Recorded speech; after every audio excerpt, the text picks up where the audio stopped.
भगवान श्री कृष्ण आगे बोले। अध्याय 2। हे प्रिय, जब गुणवती को राक्षस द्वारा अपने पति व पिता के मारे जाने का समाचार मिला तो वह विलाप करने लगी। हा नाथ, हा पिता, मुझको त्याग कर तुम कहाँ चले गए?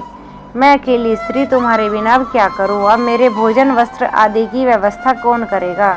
घर में प्रेम पूर्वक मेरा पालन पोषण कौन करेगा? मैं कुछ भी नहीं कर सकती।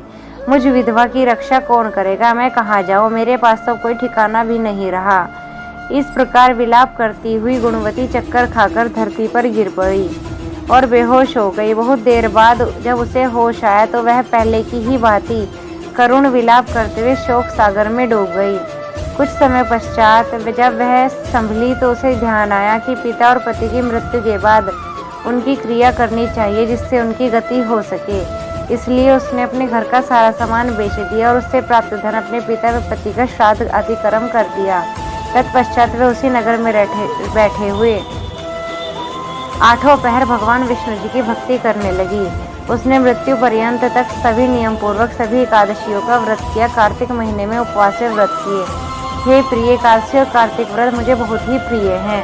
इनसे मुक्ति, भुक्ति, पुत्र और संपत्ति प्राप्त होती है। कार्तिक मास में जब तुला राशि पर सूर्य आता है तब ब्रह्म मुहूर्त में उठकर स्नान करने व व्रत व उपवास करने वाले मनुष्य मुझे बहुत प्रिय हैं, क्योंकि यदि उन्होंने पाप भी किए तो वे भी इस स्नान में व्रत के प्रभाव से उन्हें मोक्ष प्राप्त हो जाता है। कार्तिक में स्नान, जागरण, दीपदान तथा तुलसी के पौधे की रक्षा करने वाले मनुष्य साक्षात ब्रह्मा विष्णु के समान हैं।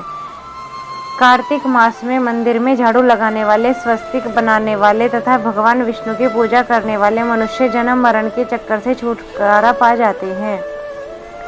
यह सुनकर गुणवती भी प्रति वर्ष श्रद्धा पूर्वक कार्तिक का व्रत और भगवान विष्णु की पूजा करने लगी। हे प्रिय, एक बार उसे ज्वर हो गया। वह बहुत कमजोर भी हो गई। फिर भी वह किसी प्रकार गंगा स्नान के लिए चली गई। गंगा तक तो वह पहुंच गई, परंतु शीत के कारण बुरी तरह कांप रही थी। इस कारण शिथिल हो गई। तब मेरे भगवान विष्णु दूत ने उसे मेरे धाम में ले आए। तत्पश्चात ब्रह्मा आदि देवताओं की प्रार्थना पर मैंने कृष्ण का अवतार लिया तो मेरे गण भी मेरे साथ इस पृथ्वी पर आए, जो इस समय यादव हैं। तुम्हारे पिता पूर्व जन्म में देव शर्मा थे तो इस समय सत्राजित हैं। पूर्व जन्म में चंद्र शर्मा जो तुम्हारा पति था वह डाकू है। हे देवी, तू ही वह गुणवती है। कार्तिक व्रत के प्रभाव के कारण तू मेरी अर्धांगिनी हुई है। पूर्व जन्म में तुमने मेरे मंदिर के द्वार पर तुलसी का पौधा लगाया था। इस समय वह तेरे महलों के आंगन में कल्प वृक्ष के रूप में विद्यमान है। उसे जन्म में जो तुमने दीपदान किया था उसी के कारण तुम्हारी देह इतनी सुंदर है और तुम्हारे घर में साक्षात लक्ष्मी का वास है। चूँकि तुमने पूर्व जन्म में अपने सभी व्रतों का फल पति स्वरूप विष्णु को अर्पित किया था, उसी के प्रभाव से इस जन्म में तुम मेरी प्रिय पत्नी हुई हो।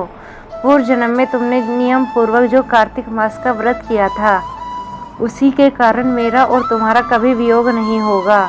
इस प्रकार कार्तिक मास में व्रत आदि करने वाले मनुष्य मुझे तुम्हारे समान प्रिय हैं। दूसरे जब तक यज्ञ, दान आदि करने से प्राप्त फल कार्तिक मास में किए गए व्रत के फल से बहुत थोड़ा होता है, अर्थात कार्तिक मास के व्रतों का 16वां भाग भी नहीं होता। इस प्रकार सत्यभामा भगवान श्री कृष्ण के मुख से अपने पूर्व जन्म के पुण्य प्रभाव सुनकर बहुत प्रसन्न हुई। जय श्री कृष्ण।